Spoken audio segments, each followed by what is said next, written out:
I have a dream that one day this nation will rise up and live out the true meaning of its creed. We hold these truths to be self-evident, that all men are created equal. We hold these truths to be self-evident, that all men are created equal. To be or not to be? That is the question. To be or not to be? That is the question. Whether 'tis nobler in the mind to suffer the slings and arrows of outrageous fortune, or to take arms against a sea of troubles, and by opposing end them.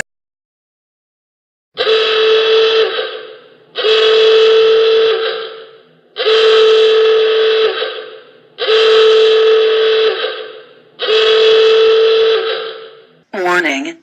System overheat. Respond immediately. Where have all the soldiers gone? Gone to graveyards, everyone went. Will they ever learn? When will they ever learn?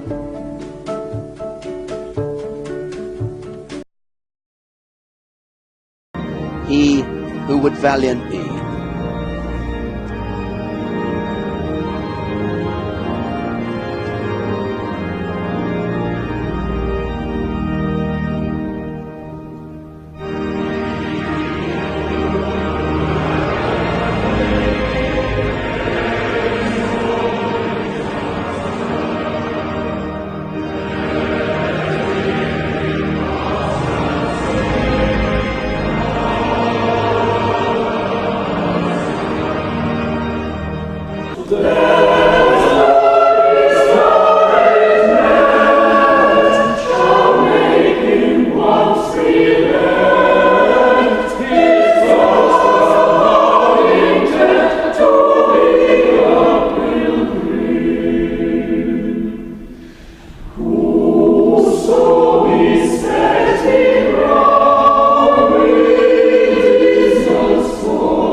but we refuse to believe that the Bank of Justice is bankrupt.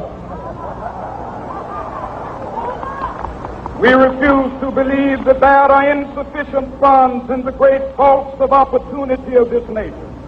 So we've come to cash this check, a check that will give us upon demand the riches of freedom and the security of justice.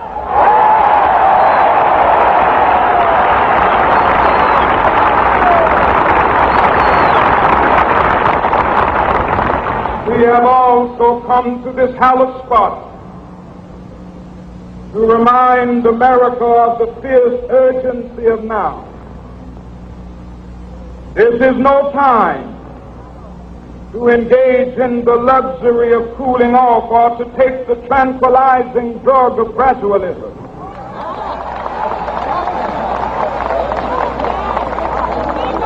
Now is the time to make real the promises of democracy.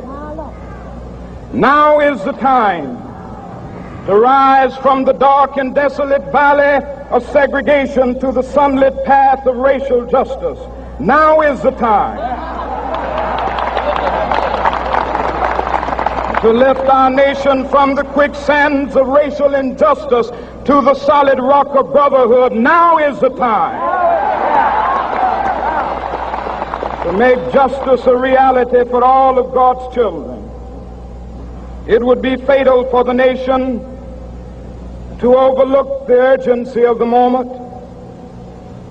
This sweltering summit of the Negro's legitimate discontent will not pass until there is an invigorating autumn of freedom and equality. 1963 is not an end, but a beginning.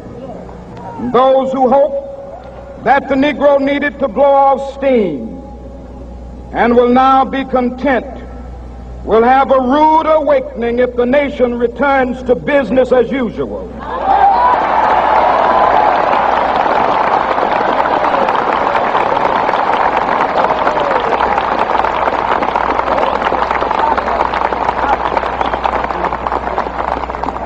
There will be neither rest nor tranquility in America until the Negro is granted his citizenship rights.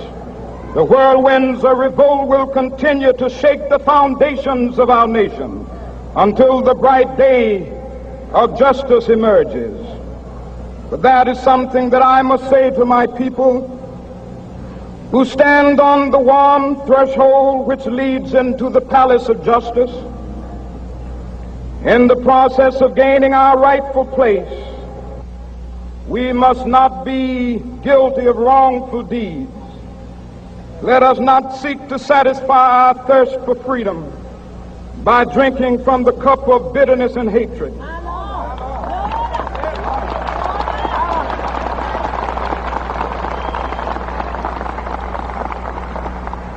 We must forever conduct our struggle on the high plane of dignity and discipline. We must not allow our creative protests to degenerate into physical violence. Again and again, we must rise to the majestic heights of meeting physical force with soul force. The marvelous new militancy which has engulfed the Negro community must not lead us to a distrust of all white people. For many of our white brothers, as evidenced by their presence here today, have come to realize that their destiny is tied up with our destiny.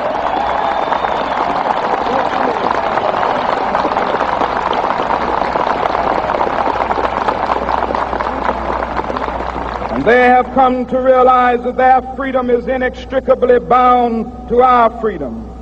We cannot walk alone. And as we walk, we must make the pledge that we shall always march ahead. We cannot turn back.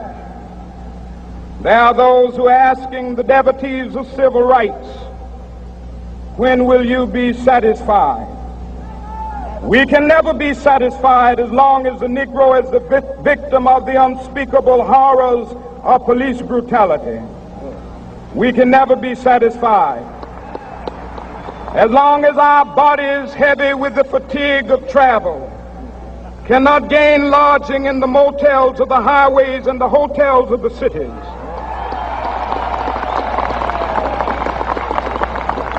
We cannot be satisfied as long as the Negro's basic mobility is from a smaller ghetto to a larger one.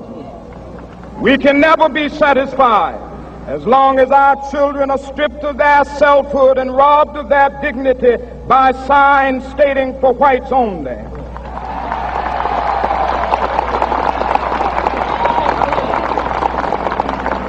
We cannot be satisfied as long as a Negro in Mississippi cannot vote and a Negro in New York believes he has nothing for which to vote.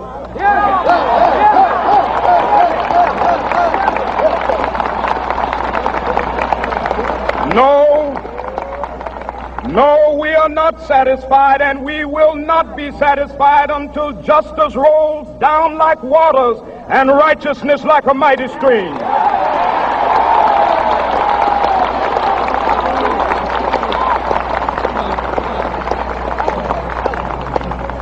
I am not unmindful that some of you have come here out of great trials and tribulation. Some of you have come fresh from narrow jail cells. Some of you have come from areas where your quest for freedom left you battered by the storms of persecution and staggered by the winds of police brutality. You have been the veterans of creative suffering. Continue to work with the faith that unearned suffering is redemptive. Go back to Mississippi. Go back to Alabama. Go back to South Carolina. Go back to Georgia.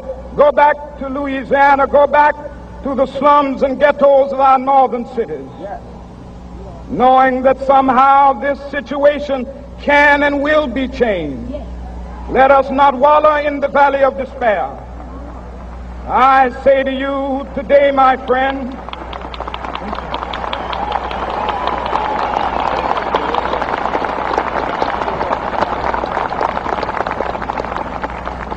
so even though we face the difficulties of today and tomorrow, I still have a dream.